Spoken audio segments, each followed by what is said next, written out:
Hello, welcome friends back to my channel. When you're watching this, it'll be my Thanksgiving vacation that I'm taking, so I'm filming it ahead of time. And I'm going to be working in a friendship journal. So JoAnn and I came up with this concept of a friendship journal, and she actually made the journal. I'm going to be making one at a later time, probably when we get this one a little more filled up. But we send it back and forth, and we fill it with notes and memories and decorations. And then since she created this one, I'm going to keep it when it's done. And then the next one, she'll keep. So it's a upholstery fabric covered one signature soft covered journal. And we've been adding, we add things in pockets, we write notes, things like that. There's a whole bunch of things in here.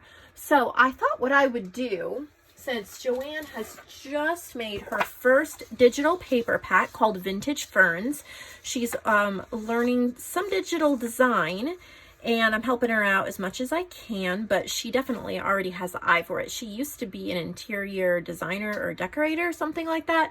And if you've watched her channel, which is linked in the description box below, or you've watched any of her items in my shop, then you definitely know that she has the eye for collage and putting things together.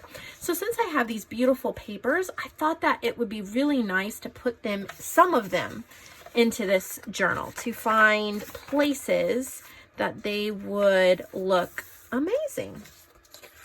So I'm just going to kind of look through here until I find something I want. See, journal pages, you don't have to just use them as journal pages. There's so many things you can do. You can take this concept with pretty much any kind of paper pack, any book pages, digital kits, it doesn't matter.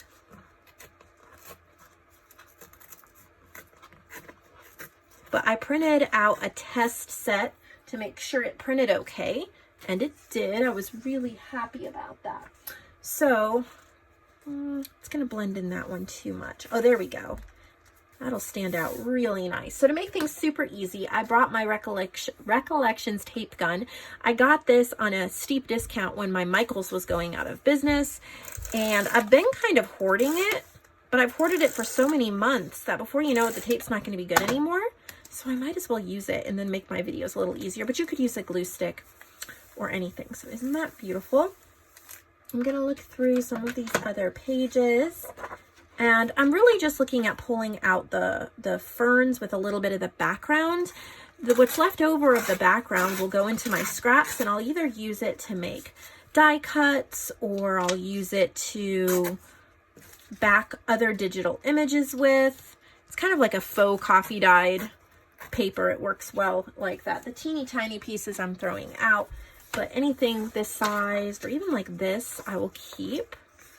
I'm going to find another place to put this. She gave me a journal prompt that I will do when I get some time to sit down. But do I like that there? I kind of do. I kind of like it with the colors. And adding a little vintage to the modern. That's one thing I always enjoy doing, is combining both. So I'm kind of working in this right now as if it were a glue book. It's not. It's a junk journal, and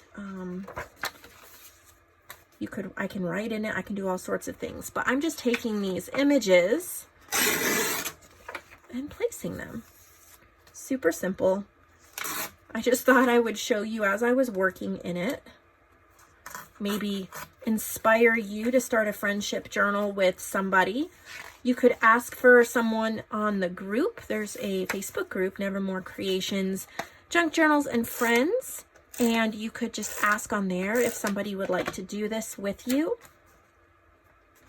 It reminds me of all the way back in my teens when my cousin and I actually did something like this. I didn't know anything about junk journals. I don't even know if there were junk journals back then in the early 2000s. But we had a notebook, just a cheap Walmart notebook, and we would put stickers in it, write quotes in it, draw pictures in it, glue things in it, and we lived on the same street at that time, and so back and forth we would send it sometimes a couple times a day. We were both homeschooled, and it may have even been summertime at the time, so we were bored, and that was something that kept us creative, and we really enjoyed it. And so when I started doing this with JoAnn, it reminded me of that, and it was just so much fun. So it's a great way to use journals. It would be really nice to buy a marketplace journal as well. On my shop, they're the consigned journals, and then choose somebody and go back and forth with it. Make a piece of art.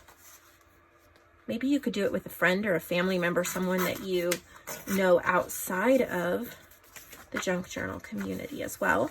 Or if you don't really have a friend to do it with, you can always just do it for somebody else, like the whole thing for somebody else, or even just for your own collection of books and journals. Now I'm going to fill this entire thing up with with ferns if I am not careful. So I think I'm going to set these aside and use them for another project. But I hope that gave you a great idea for just using some of your favorite parts of paper pads or digital kits and just including them throughout a journal. These mean a lot to JoAnn and I because we worked on them together, the concept and idea together, then she created them, and they're listed in the shop under Vintage Ferns in the digital section of the shop, linked below. So go ahead and purchase one of that, maybe add some to your journal as well. I hope you're having a lovely Thanksgiving week and weekend. I'm not sure what day this is actually going up, but make sure you check our shop and see if our Black Friday sales are live yet, because we're going to have some really great ones. I'll be working again in this journal, showing how to use washi stickers in a journal, just super simple and basic. So I hope that you'll enjoy that one as well.